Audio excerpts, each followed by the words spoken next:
Partai Keadilan Sejahtera (PKS) resmi akan mengusung Anies Baswedan di pemilihan Gubernur Jakarta 2024, berpasangan dengan Wakil Ketua Majelis Syuro PKS, Sohibul Iman. Sedang tak berada di dalam negeri, melalui laman Instagramnya, Anies pun mengapresiasi keputusan PKS tersebut dan menjelaskan segera berkomunikasi dengan PKS untuk membahas langkah berikutnya. Anies menambahkan akan ada parpol lain yang bergabung untuk mengusungnya di Pilkada Jakarta. Menyampaikan rasa terima kasih dan apresiasi atas sikap PKS hari ini yang tadi disampaikan oleh Bapak Presiden. Insya Allah sekembalinya ke tanah air, kami akan segera berkomunikasi dengan pimpinan PKS untuk membahas langkah-langkah lebih jauh untuk tindak lanjut ke depan. Begitu juga dengan pimpinan-pimpinan partai yang lain.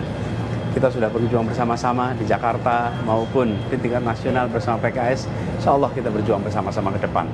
Alhamdulillah sesudah PKB dan PKS, insya Allah akan ada partai-partai lain yang mau berjuang bersama untuk mengembalikan Jakarta menjadi kota yang maju kotanya, bahagia warganya. Senada dengan Anies, Sekjen PKS Abu Bakar Al-Habsyi mengatakan PKS membuka pintu koalisi bagi parpol lain yang ingin bergabung mengusung Anies Baswedan di Pilkada Jakarta, terutama untuk parpol dalam koalisi perubahan saat Pilpres 2024.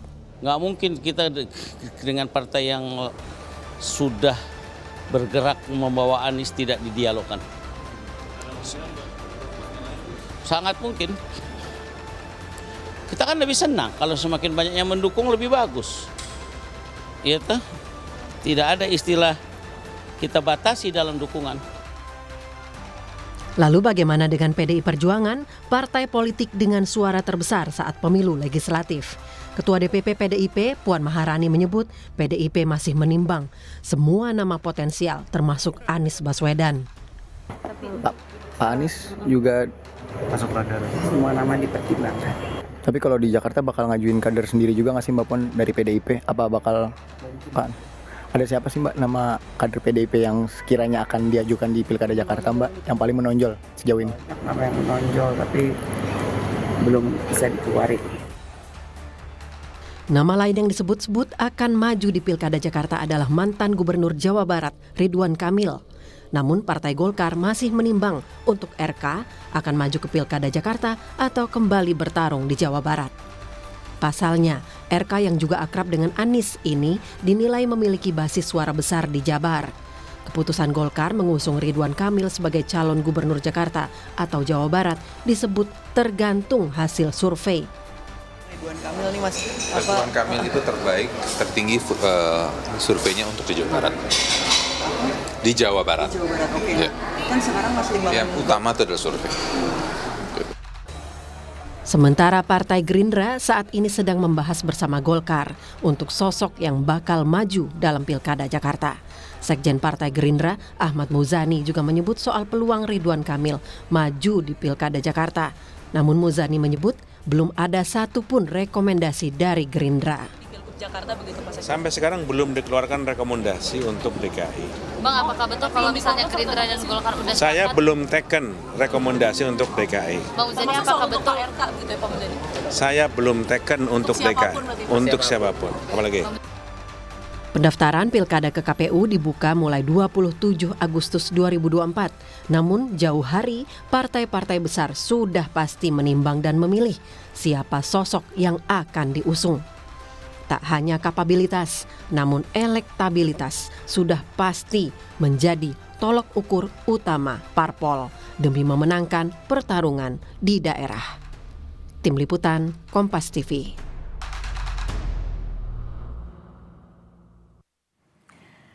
Ya, nama Anies Baswedan lagi-lagi ramai diperbincangkan. Basis suara yang besar di Jakarta menjadikan Anies layak kembali diusung partai politik pendukungnya pada Pilpres lalu. PKS sudah lebih dulu menyatakan dukungan untuk Anies di Pilgub Jakarta. Sementara di sisi lain, sosok yang bakal jadi pesaing Ridwan Kamil disebut-sebut masih dipertimbangkan Golkar untuk Pilgub Jakarta. Lalu bagaimana pertimbangan Golkar? Dapatkah kelak Anies melawan RK merebut kursi Jakarta 1? Kita bahas di pagi hari ini bersama dengan narasumber yang sudah hadir ke studio. Sudah ada juru bicara dari Partai Keadilan Sejahtera, ada Kang Pipin Sopyan. Assalamualaikum, selamat pagi Kang Pipin. Salam Mbak Disti. Iya, kemudian juga ada juru bicara tim pemenangan Pilkada PDI Perjuangan Mas Ciko Hakim. Selamat pagi Mas Ciko, assalamualaikum. Waalaikumsalam. Ya, kemudian juga melalui sambungan Zoom ada pengamat politik dari Universitas Paramadina, ada Pak Ahmad Khairul Umam. Selamat pagi, assalamualaikum Mas Umam. Waalaikumsalam, selamat pagi Mbak Disti dan Ya, Ciko. nanti juga kita masih akan bergabung dengan dari Koalisi Indonesia Maju, salah satunya ada dari Ketua DPP Partai Demokrat, ada Pak Herman Hairon yang kami masih mencoba untuk menghubungi beliau. Tapi saya bertanya dulu nih, pertama ke Kang Pipin, ini kan kita lihat ya, di pekan ini PKS mendapatkan spotlight yang benar-benar luar biasa setelah nama Anies Baswedan ini diusung oleh PKS. Nah yang kemudian menjadi pertanyaan, PKB, PKS sudah mengusung nama Anies Baswedan. Nasdem kapan? Apakah sudah ada pembicaraan? Kan katanya terbuka untuk parpol lain. Ya, tentu tanya ke Nasdem ya kapan. Okay. Tapi kalau pembicaraan ada ya. Kami sebelum PKS memutuskan untuk mengusung Pak Anies dan Pak Sohibul Iman, kami juga sudah silaturahim ke Nasdem Tower pada hari Jumat lalu ya. Dan saya kira ada sinyal positif ya dari Pak Surya Paloh melihat ke depan siapa yang akan memimpin Jakarta. Karena kami melihat beliau punya pandangan yang sama tentang siapa sosok yang akan memimpin Jakarta. Pertama misalnya yang ingin kita usung dan beliau sampaikan yang punya rekam jejak yang baik. Okay. Ya, baik di eksekutif maupun di legislatif. Ya, yang kedua adalah yang punya kredibilitas dan kapasitas. Ini dua-duanya sama-sama doktor, sama-sama lulusan luar negeri. Kalau Pak Sohibul Iman S1, S2, S3-nya Jepang. Dan yang ketiga adalah yang punya elektabilitas tinggi dan punya mesin partai yang kuat. Nah di situ peluang Pak Anies dan Pak Sohibul Iman bisa maksimal di Jakarta. Sehingga tiga kriteria itu kami yakin bahwa siapapun partai politik akan melirik pasangan ini dan potensi menangnya besar, ya, tidak hanya menang tetapi memiliki kemampuan untuk menyelesaikan persoalan yang ada di Jakarta. Jadi kalau kita melihat misalnya PKS kenapa sih mencalonkan Pak Sohibul Iman? Karena beliau ini tangan dingin, pekerja keras, budaya Jepangnya kuat. Jadi kombinasi antara budaya Asia, Indonesia dan Jepangnya kuat, dan sehingga ketika beliau memimpin dimanapun, di BPPT, sebagai wakil ketua DPR bidang ekonomi, sebagai presiden PKS ya, dan juga sebagai rektor Universitas Paramadina waktu itu, selalu kisah sukses itu beliau torehkan. Dan ketika bertarung di DPR RI juga nggak pernah gagal, sehingga kami yakin bahwa ketika nama beliau dinaikkan, maka akseptabilitas juga tinggi, para elit partai politik tidak ada penolakan terhadap beliau karena selain politisi memang beliau adalah seorang teknokrat. Jadi betul memiliki pemahaman, pengalaman dan juga punya wawasan yang luas. Dan saya kira Jakarta membutuhkan sosok seperti Pak Sohibul Iman ke depan yang insya Allah mudah-mudahan bisa mendampingi Pak Anies Baswedan. Oke, ini ada dari PKS sendiri memang sudah mengusung dua nama untuk Cagup dan juga Cawagup, ada nama Anies Baswedan dan juga Sohibul Iman, tapi juga kemudian partai politik, semua partai politik di Jakarta begitu ya, khususnya di Pilgub Jakarta ini tidak bisa berjalan sendiri, harus ada kawan koalisi untuk memenuhi syarat 22 kursi di DPR. Nah, saya ke Mas Ciko. Mas Ciko, gimana nih? Kalau dari PDI Perjuangan sendiri sampai saat ini, kalau saya melihat kan masih wait and see ya, walaupun kita nggak tahu di belakang dari ini semua mungkin pasti ada komunikasi-komunikasi politik yang terus dijalankan. Nah, salah satunya adalah pernyataan dari Ketua DPP PDI Perjuangan Mbak Puan Maharani yang menyatakan memang Anies Baswedan ini sudah masuk radar. Ya betul, kami memang sejak awal ada nama Anies Baswedan dari beberapa nama ya yang diusulkan oleh DPD PDI Perjuangan Jakarta. Itu harus difahami dulu bahwa muncul namanya itu dari DPD PDI Perjuangan. Nah, Kenapa muncul? Tentunya ada alasannya. Nah, backgroundnya adalah begini, bagi PDI Perjuangan ketika menyikapi pilkada dimanapun, kita itu melihat permasalahan di daerah tersebut. Kita lihat apa yang dirasakan masyarakat, apa yang dibutuhkan masyarakat, apa yang menjadi tantangan ke depan bagi daerah yang bersangkutan. Nah, kalau kita bicara DKI Jakarta, khususnya yang akan mengubah diri menjadi DKJ dalam waktu dekat ini, artinya banyak hal yang harus diubah, ya kan? Sebelum menjadi DKJ pun permasalahannya juga sangat kompleks, ya kan, warganya begitu heterogen, ya kan, berasal dari suku, agama, ras dan golongan yang berbeda-beda gitu. Nah, keharmonisan itu harus tetap dijaga dan kita lihat tingkat kemiskinannya juga masih cukup signifikan untuk sebuah kota yang bisa disebut metropolitan, ya kan, tingkat huniannya banyak yang belum layak dan lain-lain. Jadi artinya apa? Artinya kita harus menyusun kriterianya pemimpin seperti apa. Nah, dia pemimpin yang punya rekam jejak, punya pengalaman dari disampaikan, ya, baik itu legislatif, eksekutif, dan pengalaman itu dan rekam jejak itu atau jabatan-jabatan yang pernah diduduki harus jabatan yang strategis dan cukup tinggi.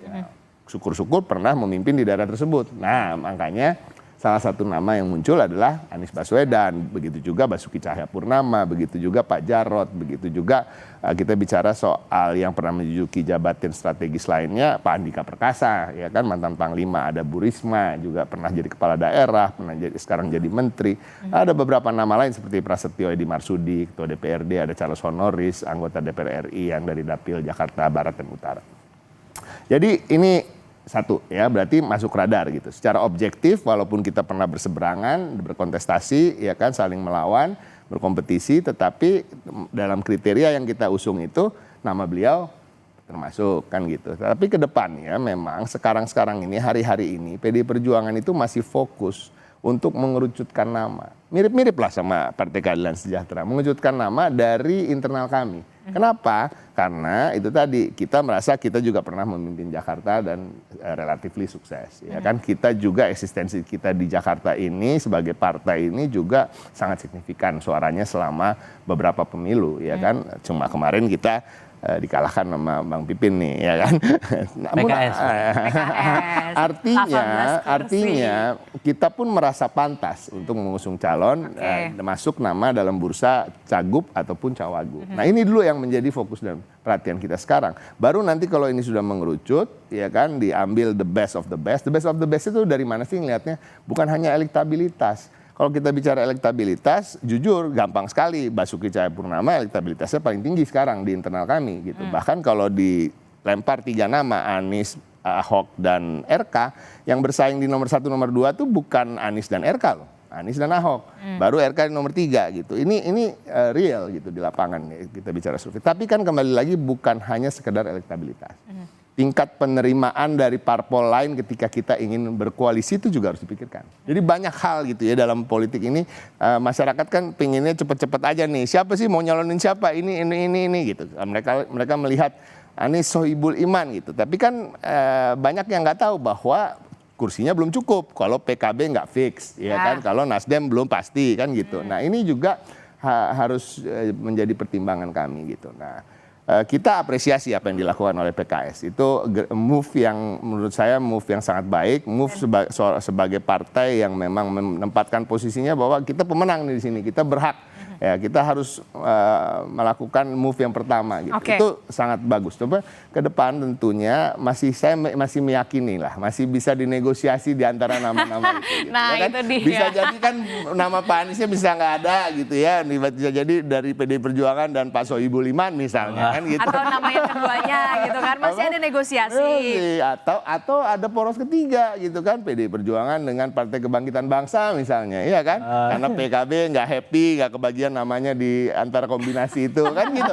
Jadi semua ini masih bisa ini, tapi hari-hari ini kita pastikan dari PDI Perjuangan yang menjadi fokus kami adalah kita ingin mengerucutkan dulu nama dari internal kami. Oke, kalau saya melihat memang ada langkah cepat dan begitu percaya diri dari Partai Keadilan Sejahtera untuk mengeluarkan langsung 2 nama begitu, Anies Baswedan dan juga Sohibul Iman. Pasti punya alasan tentu saja, karena memang salah satunya adalah PKS ini merupakan partai politik dengan raihan suara tertinggi yang punya daya tawar politik begitu. Tapi yang kemudian menjadi tidak bisa ditutup mata, memang PKS ini butuh kawan koalisi begitu. Nah, kalau saya melihat begini, kalau dari PDI Perjuangan sendiri saya melihat benar nggak sih kalau memang ini nih masih ditarik ulur nih, karena PDIP maunya ya paling nggak posisi cawagup juga deh gitu. Kalau misalkan memang sama Anies Baswedan, sementara kalau PKS sendiri saya nggak mau nih, PKS udah 2 kali nih kebobolan gitu. Kita nggak mau terlalu lompat untuk menyebut nama sosok ya. Kita lebih berpikir tadi, satu fokus pengerucutan nama ya. Either cagup atau cawagup sebenarnya. Ini masih bisa dibicarakan nanti dengan partai politik pengusung lain. Nah, artinya kita lebih ingin mengusung dulu di internal kami, kemudian berbicara dengan partai politik tersebut. Ya kan, partai politik tersebut apa betul akan mengusung seperti yang dibilang tadi ya, kita harus kan yang paling tahu adalah Partai Keadilan Sejahtera ya kan. Kalau mereka harus mengorbankan salah satu nama antara Pak Anies dan Pak Sohibul Iman, mana yang akan dikorbankan kan gitu. Kalau koalisi-koalisi atau partai-partai lain yang ingin bergabung mengatakan nggak boleh gitu dong, lu salah satu aja gitu. Kira-kira begitulah. Kami ya, jadi ya kami memang yang luar biasa itu kalau misalnya kader kami yang diminta untuk berpasangan nih. Jadi tidak hanya PKS. Kalau PKS menginginkan Pak Sohibul Iman, Anies Sohibul Iman, ya wajar gitu ya. Tetapi kalau misalnya partai lain yang juga sudah berminat dan tertarik dan juga punya komitmen untuk mengusung Anies Sohibul Iman, ini yang luar biasa. Jadi saya setuju dengan Bang Ciko ya, bahwa akseptabilitas itu penting. Jadi memang elektabilitas tinggi belum tentu dicalonkan. Jadi yang kita cari adalah yang minim penolakan baik dari publik maupun dari partai politik, dari pimpinan partai politik. Nah, kami melihat bahwa sosok keduanya ini minim penolakan ya, dan salah satunya Pak Sohibul Iman ya. Karena memang beliau punya rekam jejak yang baik kemarin ketika sebagai tim kecil ya, tim 8, dan beliau ketika di Koalisi Perubahan juga diterima oleh berbagai partai politik ya, tidak hanya di Koalisi Perubahan kemarin, PKB, Nasdem, di partai lain juga beliau diterima dengan baik, misalnya di Partai Demokrat juga diterima dengan baik, di partai yang lain juga, mudah-mudahan di PDIP juga begitu ya. Dan sehingga kami sih hakul yakin ya, kami tidak akan mendahului takdir, kami akan ikhtiar yang terbaik untuk memasarkan sejak dini Anies Sohibul Iman. Aman untuk Jakarta, yang lebih aman. Memasarkan sejak dini, itu dia kalimat kuncinya. Nah, yang kemudian juga menjadi pertanyaan saya, Kang Pipin, begini. Anies ini memang diusung oleh PKS. Ada komunikasi tentu jelas antara PKS dan juga Anies Baswedan. Tapi kemudian apakah nama Sohibul Iman ini juga memang disetujui oleh Anies Baswedan dan juga PKS, memang oke, saya bersedia dengan Pak Sohibul Iman. Ada pembicaraan sampai ke situ dari Anies Baswedan? Tentu ya. Kami harus menghormati ya, meskipun domain otoritas untuk menentukan calon gubernur dan wakil gubernur adalah para pimpinan partai politik. 20% tiket itu ada di Ketua Umum Pak Syaihu, misalnya di Nasdem ada Pak Surya Paloh atau Gus Imin di PKB gitu ya. Tentu kami membicarakan juga dengan beliau bagaimana Pak Sohibul Iman, dan beliau paham betul kualitas Pak Sohibul Iman. Apa respon dengan Pak Anies? Ya beliau happy, beliau menunjukkan bahwa optimisme untuk memimpin Jakarta ke depan ya. Tinggal nanti ikhtiar ya, kami tugaskan kepada Pak Anies Baswedan untuk memastikan cukup kursi. Jadi sehingga nanti kami memang sudah komunikasi, tetapi tentu beliau juga harus bangun komunikasi bahwa tiket di PKS itu baru 18 gitu, masih kurang 4 kursi lagi. Dan tentu beliau juga berikhtiar untuk mendapatkan tambahan 4 kursi sehingga beliau bisa berlayar dan Pak Sohibul Iman juga bisa berlayar. Dengan punya akseptabilitas dari partai politik lain. Betul. Dan beliau menunjukkan rasa terima kasih ke PKS. Kemudian kan beliau juga dalam perjalanan ke Spanyol juga menyampaikan itu kan, bahwa setelah dari Spanyol maka akan kembali ke tanah air dan kita akan membahas bagaimana langkah-langkah selanjutnya begitu ya.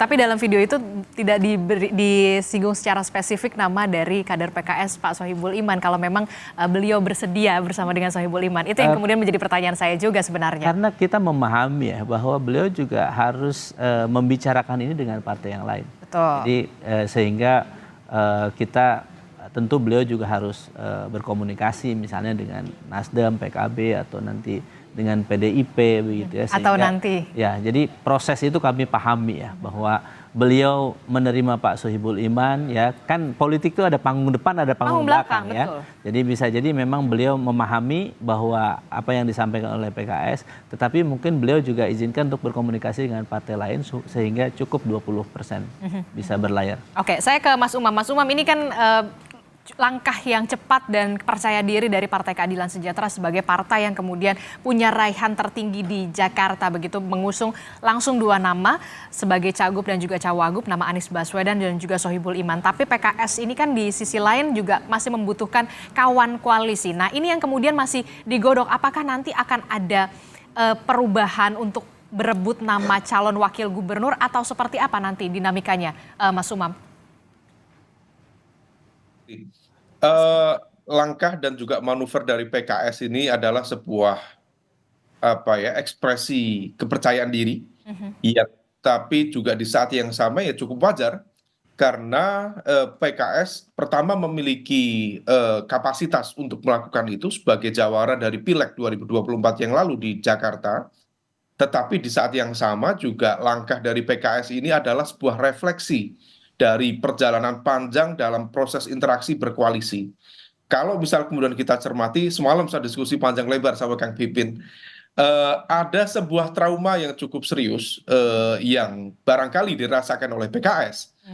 Pertama, pada suatu momentum ada posisi cawagup yang kosong, wagub yang kosong waktu itu di DKI Jakarta, yang sebenarnya teman-teman PKS itu berharap betul karena kontribusinya dalam proses pemenangan cukup besar, maka kemudian ingin mendapatkan posisi itu.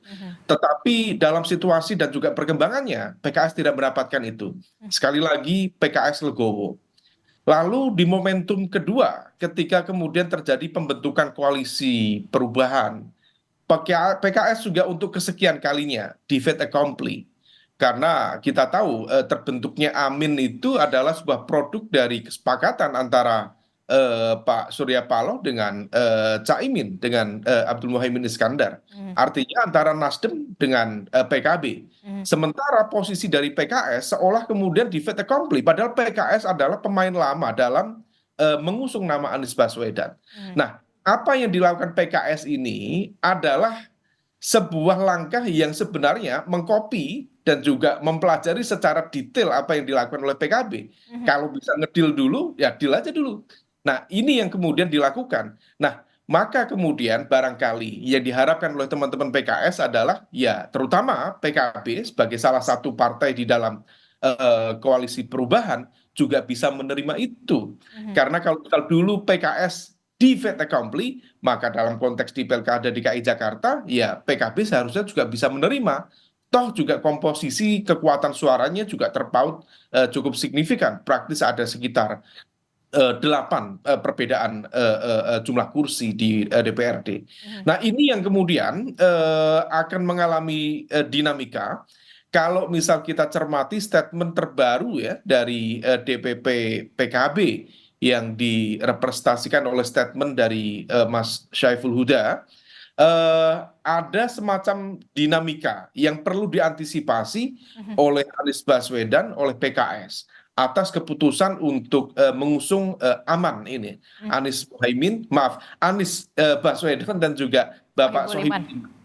Nah, kalau misal kemudian statement dari Gus Huda yang beberapa hari kemarin itu betul-betul kemudian menunjukkan indikasi ada semacam upaya untuk menghidupkan kopling, mencari celah untuk melakukan titik pisah dengan Anies Baswedan, maka harus diantisipasi. Statement letternya PKB demikian.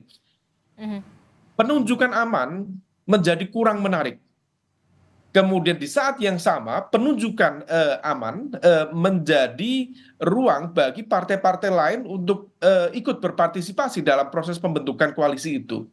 Nah, ini bisa dimaknai sebagai sebuah indikasi awal PKB tampaknya memiliki potensi orientasi untuk konteks yang lain.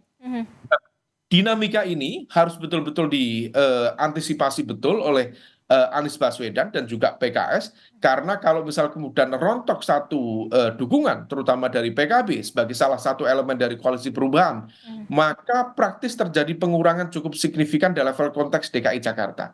Nah, ada poin yang lain Mbak Adisti yang perlu diantisipasi dalam konteks pembentukan aman adalah bagaimana Anies Baswedan dan PKS bisa melakukan ekspansi dalam konteks penguasaan basis pemilih loyal yang baru. Karena praktis antara Anies Baswedan dan juga PKS tampaknya memiliki ceruk yang sama. Kalau misal kita cermati dari hasil pemilu 2024 yang lalu, kemenangan Anies Baswedan di level DKI Jakarta itu hanya terjadi di Jakarta Timur, kemudian Jakarta Selatan, dan juga di Jakarta Pusat. Dan Jakarta Pusat pun sifatnya juga berimbang dengan Pak Prabowo waktu itu. Nah, kekuatan PKS juga sama. Praktis di Jakarta Timur, kemudian Jakarta Selatan. Nah, sementara di basis-basis yang lain, PDIP salah satu yang cukup melakukan perlawanan sengit itu di Jakarta Barat dan juga di Jakarta Utara. Artinya, kalau misal kemudian Anies Baswedan dan Pak Sohibul Iman diajukan, maka pertama tadi, betul-betul harus meyakinkan backup kekuatan politik, terutama modal awal, itu harus solid. Dan yang kedua, harus dipikirkan bagaimana dalam rentang waktu yang tersisa ini bisa melakukan ekspansi basis pemilih yang baru tanpa kemudian terjebak pada kolam dan juga kotak yang sama. Nah, ini yang harus diantisipasi. Saya yakin Pipin sudah mencoba untuk melakukan pendekatan-pendekatan itu. Dan saya tangkap. Kalau PKB betul mencoba untuk bermanuver, nah ini akan menjadi sebuah kabar baik bagi Bang Ciko. Barangkali akan ada satu teman permainan baru yang bisa dijadikan sebagai modal koalisi poros ketiga di DKI Jakarta. Oke, saya tangkap maksud Anda begitu ya. Anies Sohibul Iman ini apakah belum sepenuhnya aman ternyata ya, utamanya dari PKB, Nasdem dan juga PDIP Perjuangan. Nanti apa langkah dari PDI Perjuangan juga, PKS seperti apa? Tetaplah bersama kami di Sapa Indonesia Pagi. Terima kasih Anda masih bersama kami, Saudara, di Sapa Indonesia Pagi masih membahas soal bagaimana dinamika politik dari Pilgub Jakarta yang nampaknya ini semakin memanas setelah Partai Keadilan Sejahtera ini resmi mengusung nama Anies Baswedan dan kader internalnya nama Sohibul Iman. Nah, kalau tadi kita sudah melihat dan juga mendengar bagaimana analisa dari Mas Umam yang mengatakan bahwa memang sepertinya pasangan Anies Baswedan dan juga Sohibul Iman ini nampaknya belum sepenuhnya aman. Bagaimana Anda meresponnya? Oh ya, kami memahami itu, kami menyadari itu bahwa 18 kursi itu masih kurang 4. Tetapi ikhtiar itu sudah kita lakukan dan sudah pembicaraan serius untuk mengusung Anies Sohibul Iman juga sudah dilakukan. Dan kami mengumumkan ini juga bagian dari pembicaraan sebelumnya dengan calon mitra koalisi kami. Dan kami sih yakin, karena bagaimanapun waktu kurang lebih 150 hari ini, waktu yang tidak panjang, ya kami ingin ikhtiarkan supaya elektabilitasnya meningkat. Karena orang memilih sosok tertentu itu butuh waktu. Ya. Dan betul. Kami berharap dengan waktu yang ada ini bisa mensosialisasikan Anies Sohibul Iman ini ke setiap rumah yang ada di Jakarta. Sosialisasi kepada warga, tapi betul. Bagaimana dengan akseptabilitas kepada PKB? PKB dulu deh gitu. PKB karena memang sama-sama mengusung nama Anies Baswedan begitu. Kalau kita lihat dari PKB sendiri mengalami saya bilangnya bukan resistensi, sedikit aduh kok nama ini ya gitu. Anda bagaimana PKS? Sebetulnya kalau kita lihat rekam jejak Pak Mas Huda misalnya, beliau menyatakan sebelumnya minggu lalu merekomendasikan ketika kami mengatakan bahwa Pak Sohibul Iman itu salah satu calon gubernur, beliau merekomendasikan Pak Sohibul Iman sebagai wakil. Jadi sebetulnya saat ini kemudian akhirnya PKS mengumumkan, saya yakin bahwa akan diterima. Karena bagi kami gini, kami hakul yakin bahwa setiap partai politik itu akan rasional memilih pasangan calon yang berpotensi menangnya besar.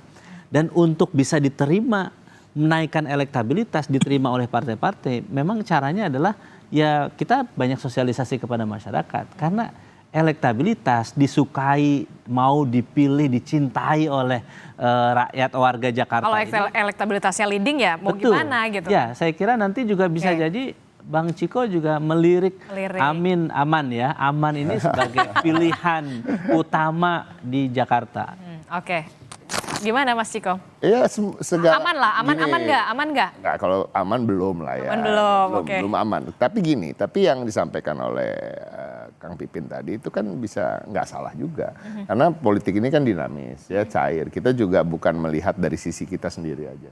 Kenapa sih keputusan itu diambil tadi ya, takes time gitu ya. Bukan hanya wait and see, selama wait and see itu juga ada hal-hal yang dikerjakan di internal. Tapi kan juga kita melihat sisi dari siapa yang akan menjadi lawan. Kan gitu, bukan hanya siapa yang akan menjadi kawan gitu.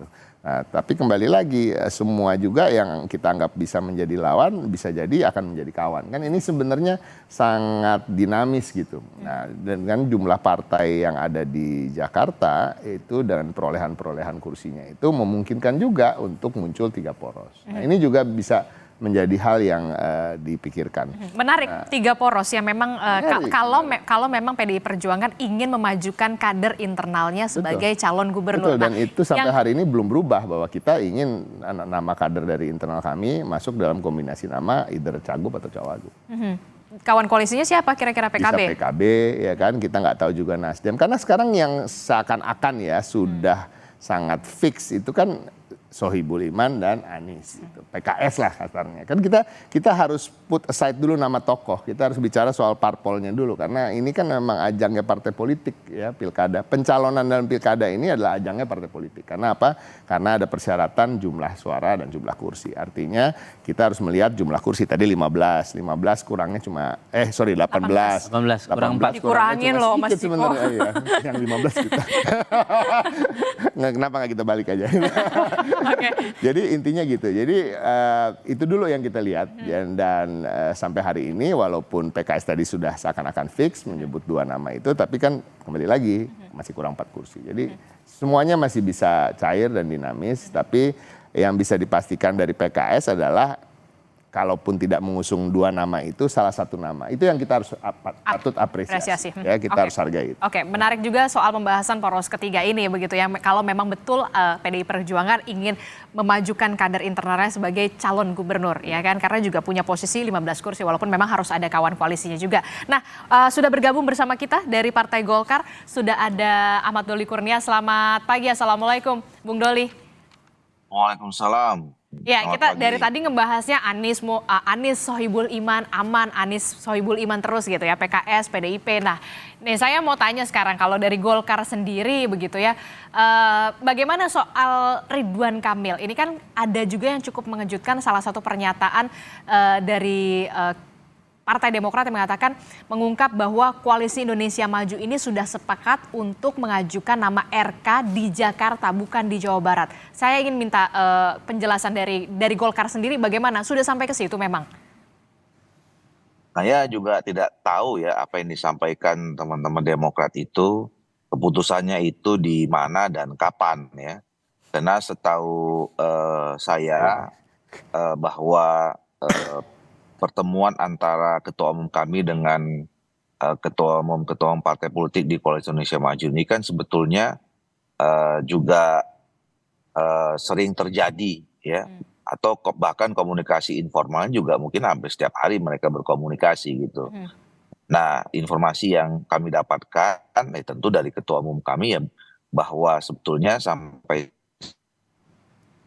saat ini untuk Jakarta dan Jawa Barat itu masih kita menunggu, masih membutuhkan waktu. Dan memang yang waktu itu masih cukup ya, masih sekitar 2 bulan lagi. Yang kita akan melihat perkembangan, mencermati gitu. Nah jadi sebetulnya kalau pertanyaannya apakah sudah ada keputusan atau kesepakatan, setahu saya belum ada. Nah tapi kalau posisi Golkar sampai hari ini kami tetap memandang ya bahwa idealnya Ridwan Kamil itu lebih baik dicalonkan di Jawa Barat ya, dengan berbagai pertimbangan yang sering saya sampaikan. Karena termasuk yang utama kan ya dalam kompetisi ini kan orang semua mau menang ya. Tentu kalau mau menang kita harus berhitung siapa calon-calon yang memang betul-betul kompetitif dan bisa punya daya akseptabilitas di tempat kita ingin berkompetisi itu gitu. Oke, kalau memang berbicara soal menang, ya Golkar memang mau menangnya bersama Ridwan Kamil di Jawa Barat ya, memang sudah jelas begitu ya, memang playgroundnya lah istilahnya gitu ya Bang Doli ya. Nah Bang Doli, kalau memang nanti ada kesepakatan sudah bulat Koalisi Indonesia Maju memang sudah sepakat nih memajukan Ridwan Kamil bersama dengan misalkan Kaesang, apakah sudah dipikirkan peluangnya untuk kemenangan di Jakarta? Ya kita belum bisa mengandai-andai, ini kan semua hitungannya harus pasti ya, dan kita nggak bisa mengatakan kalau nanti seperti ini, kita harus menghitung pada akhirnya kita akan memutuskan siapa yang kita calonkan, pasangannya siapa, dan kemudian nanti yang mau kita hadapi lawannya siapa. Nah ini kan juga harus semuanya dikalkulasi gitu. Nah, apalagi sekarang misalnya sudah mulai muncul kan. Dan kenapa misalnya Golkar kemudian memandang bahwa Ridwan Kamil lebih baik di Jawa Barat kan ya seperti yang saya katakan beberapa kali, karena memang sudah mulai muncul nama-nama di Jakarta yang sebelumnya diperkirakan tidak muncul jadi muncul, dan itu membuat situasi Ridwan Kamil di Jakarta tambah kompetitif gitu dibandingkan di Jawa Barat gitu. Nah sekarang apalagi misalnya kemarin sudah disampaikan oleh kawan-kawan di PKS dipasangkan antara Pak Anies sama Pak Sohibul Iman gitu ya. Nah tentu kan itu nanti akan menjadi pertimbangan kita ya, menentukan siapa, termasuk nanti kalau ada partai Pak Ciko dan kawan-kawan misalnya yang lain memutuskan nama lain, itu kan akan harus kita hitung. Betul. Apalagi kalau misalkan menarik kalau ada poros ketiga nih gitu kan yang kemudian bisa dimajukan begitu dalam Pilgub Jakarta. Nah, begini Bang Doli, terakhir singkat saja, oke lah kalau memang RK ini tidak cukup percaya diri Golkar kalau memang maju di Jakarta begitu ya, karena memang kompetitif sekali Jakarta itu, kalau memang kemenangan ya sudah pasti di Jawa Barat. Nah, bagaimana kalau memang RK ini nantinya akan disandingkan dengan Kaesang, apakah masih nggak percaya diri juga untuk maju di Pilgub Jakarta? Kan sudah ada nama Kaesang. Ya, ini bukan soal percaya diri nggak percaya diri ya, ini kan soal kita nih semuanya mau menang gitu. Dan untuk menang itu kita terbuka saja. Pertama itu yang saya sampaikan ya, bahwa harusnya kan kita juga punya alternatif nama ya. Toh juga kalau kita bicara tentang Koalisi Indonesia Maju, kan masih ada teman-teman Gerindra yang juga punya kader-kader yang saya kira juga harus disampaikan ke publik untuk kemudian diuji. Sama juga dengan teman-teman PAN, teman-teman Demokrat gitu ya. Termasuk juga teman-teman PSI, di sana ada Pak Kaesang gitu yang juga mungkin perlu disampaikan, dan kemudian kita melihat respon dari masyarakat Jakarta seperti apa. Jadi segala kemungkinan tuh masih terbuka. Saya juga tadi dengan begitu belum kesimpulan bahwa Ridwan Kamil belum tentu maju di Jakarta gitu ya. Karena kan tadi kami udah sepakat bahwa karena Golkar ini bagian dari Koalisi Indonesia Maju, maka kemudian pembicaraannya itu nanti juga harus bersama-sama dengan pimpinan-pimpinan di partai politik di Koalisi Indonesia Maju. Siapa namanya kita belum bisa. Bahwa tadi kan pertanyaannya pandangan Golkar. Pandangan Golkar sementara ini saat itu seperti, dan kita nggak tahu juga kan besok seperti ini kan masih dinamis. Ya, betul. Mana tahu tiba-tiba misalnya terjadi sesuatu kesepakatan gitu ya. Begitu kan? Atau enggak misalnya tiba-tiba Ridwan Kamil masyarakat Jakarta, wah kayaknya ini udahlah yang ini aja, nggak tahu kan kita gitu. Makanya kita lihat masih 2 bulan itu panjang. Dan Golkar masih mencermati survei itu juga kan pastinya di Jakarta dan juga Jawa Barat. Itu yang kemudian juga jadi pertimbangan utama dari Golkar untuk memajukan RK ini di Jakarta atau di Jawa Barat. Saya sudah tangkap itu. Betul. Bang Doli. Terakhir Mas Umam, Mas Umam melihat ini soal RK begitu yang kemudian sebenarnya kalau dari Golkar sendiri kalau memang mau menang ya di Jawa Barat RK bukan di Jakarta begitu. Nah termasuk juga bagaimana peta politiknya nanti kemungkinan adanya poros ketiga di Pilgub Jakarta, peluangnya seperti apa, Anies dinamikanya seperti apa. Terakhir Mas Umam. Ya, Golkar tampaknya tidak ingin kemudian dikorbankan. Karena bagaimanapun juga kalau misal RK dipasang di Jawa Barat, kemungkinan menangnya itu relatif cukup besar. Tetapi di saat yang sama, kalau misal kemudian di Jakarta tidak dipasang nama RK, pertanyaannya siapa nama cagup yang kemudian memiliki tingkat sekompetitif Anies Baswedan. Kalau misal kemudian Anies Baswedan dihadapkan pada nama-nama yang tidak begitu kuat dalam konteks kepartaian, dalam konteks jaringan non-partai, maka sama kekuatan konsolidasi basis pemilih Anies Baswedan juga memungkinkan untuk menang. Nah, ini akan ada dialektika kepentingan karena tampaknya pemerintahan baru Prabowo Gibran tentu juga berkepentingan untuk mengamankan basis DKI 1, Jakarta 1. Karena kalau misal kemudian ada kepemimpinan yang berada di luar kontrol Prabowo Gibran di Jakarta 1, maka hal itu berpotensi kemudian memunculkan sebuah rivalitas dalam konteks tantangan sekaligus menjadi potential challenger di pemilu 2029 yang akan datang. Nah, kita bisa memahami kontestasi kepentingan itu. Di satu sisi potensi kemenangan dari Anies Baswedan, let's say dengan Pak MSI relatif terbuka, kalau misal kemudian konsolidasi kekuatannya bisa dilakukan secara optimal, tetapi Koalisi Indonesia Maju akan melakukan segala cara untuk menghentikan itu dan juga untuk memastikan bahwa Jakarta tetap berada di bawah koordinasi dan juga kendali Koalisi Indonesia Maju.